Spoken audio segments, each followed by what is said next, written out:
hello and welcome back to Kenny Barnes Arms, everybody. Hopefully you saw my other video about my me finally getting out of YouTube jail and getting my channel back. Just in time to let you know that the Minnesota Senate decided and passed the universal background check and the universal gun registration, because we all know universal background checks don't work without gun registration. SF1116, and we also are getting SF1117, the red flag law bundle of, confiscation, all that stuff. So this did pass through the Senate Judiciary Committee, so that has to go to the Senate hearing next and stuff like that. I believe they were doing some hearing on that stuff already. A couple of people I follow on Twitter were were speaking out, if you will, against that. And yeah, so hopefully you guys are contacting your representatives and whatnot and telling them, no, we don't want this, we don't need this, this is needless stuff.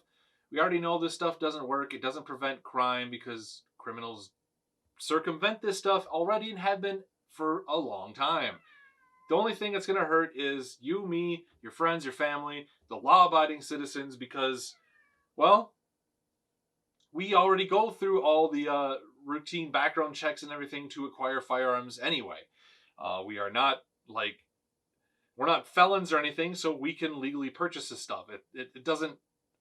That stuff's not going to find that stuff, like the background checks aren't going to flag you for being a felon if you're not, And if someone a law-abiding citizen decides to commit a crime, well, that it's not going to prevent that anyway, because they already acquired that firearm legally.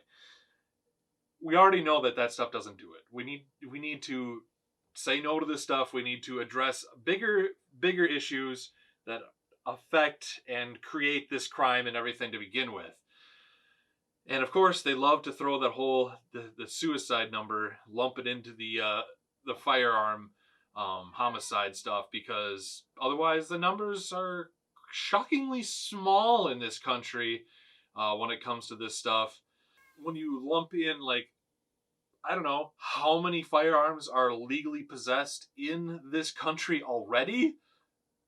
I feel like the numbers should be staggeringly higher if it was actually as big of a problem as the left wants to make you think it is. You guys, we all know that the left is pushing this stuff. We didn't vote for this stuff. They're pushing this stuff, and their constituents that voted these politicians in, they don't even realize what this stuff actually means. They just hear, ooh, gun control and gun safety. This will curb crime, and they think that's what this will do. But when you actually look at the numbers, when you actually look at the real world scenarios with this stuff, it won't affect it at all. We've already seen many states with this stuff enacted and implemented, and crime is still wildly rampant, even higher than in Minnesota here. So it's, yeah, I'm sad that this beautiful state that's on my hat here is turning into California, turning into New York, turning into Chicago, Illinois, whatever you want to call that place. It's disgusting. Maybe it's time I switch this hat out for like a Montana or a Wyoming or an Idaho or something. I don't know. Something that's a little bit more friendly and honestly probably just as beautiful of a state. So you guys, like, comment, consider subscribing if you want to follow this stuff, because I will be following it. Make sure you follow Minnesota Gun Owners Caucus. Make sure you donate to them and help them and support them in their fight against this crap, because Lord knows we need it if we want to keep what we are allowed to keep based on the Second Amendment. So, you guys, it's in the Constitution. They're infringing hardcore on this stuff. So, let's fight back.